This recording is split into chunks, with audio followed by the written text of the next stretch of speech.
The Kominsky Method 3-2. We're approaching the last episode of this series and of the whole thing, as far as I can not be anymore. And now we're faced with a problem. $10 million problem. The inheritance, so no one has left the money to be administered and supervised by an executor, and the executor is Sandy. It's funny because he's not too happy with it. He will, however, continue because he was so pissed off by his son, by his grandson and daughter, that he will give it because he has this face off. He has 10 million. No, I'm sorry, it's not 10 million, it probably more. 10 million he has somehow to share with his daughter. He says, okay, you take it because I don't want it.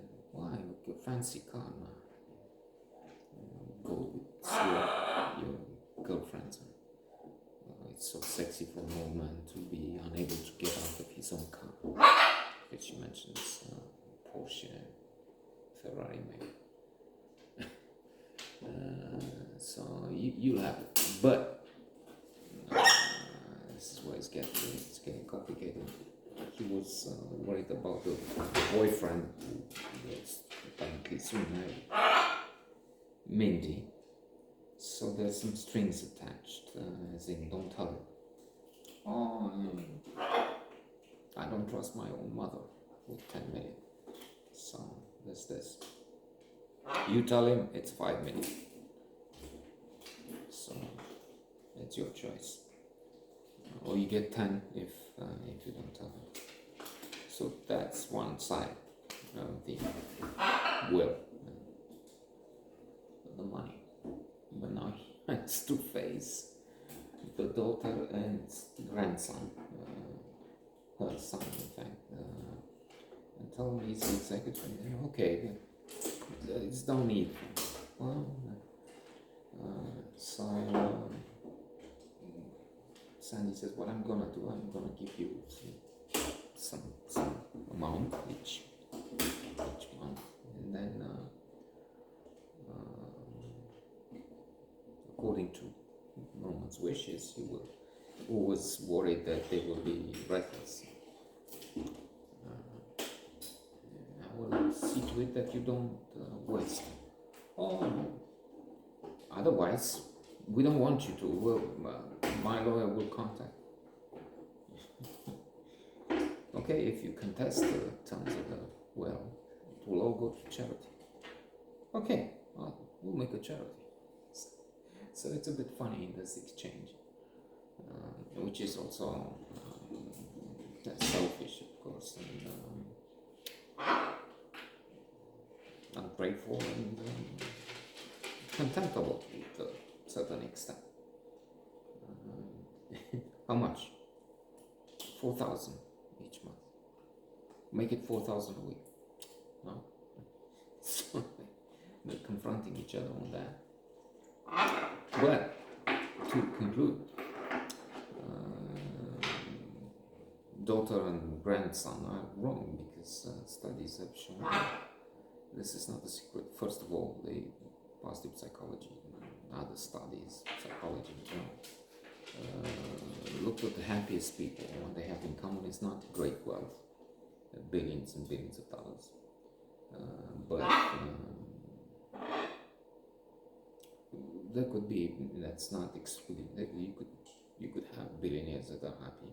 Musk comes to mind. He seems to be happy to have, I don't know what his limit will be, 100 children, and to cause mayhem. Say he buys Twitter, then he doesn't. Anyway, a very bizarre man. Makes sense. So the happiest have in common strong connections, strong ties happiness with family and friends. That's the common denominator, if you. And then looking at various aspects of wealth, connection between wealth and happiness. Of course, the secret is not go outside, leave your home, be homeless. That's not it. Indeed, they looked at levels, the level where one is comfortable and can probably enjoy, and further additions to wealth don't make a difference, much of a difference on happiness. It was somewhere between 60,000 in the US, we're talking Alabama, and 100 plus, 10 in places like San Francisco.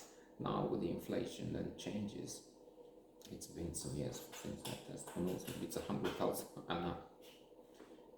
Maybe 70,000 in Alabama.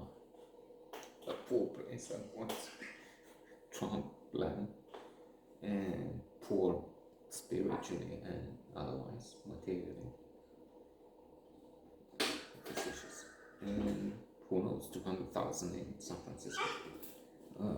So they looked at lottery winners, and those who won in excess of $1 million. And yes, for a few months, the happiness level increased. But then after that, it came back to the base level, to normal level. So big, sudden windfall doesn't translate into, except for a few months, into long-term well-being.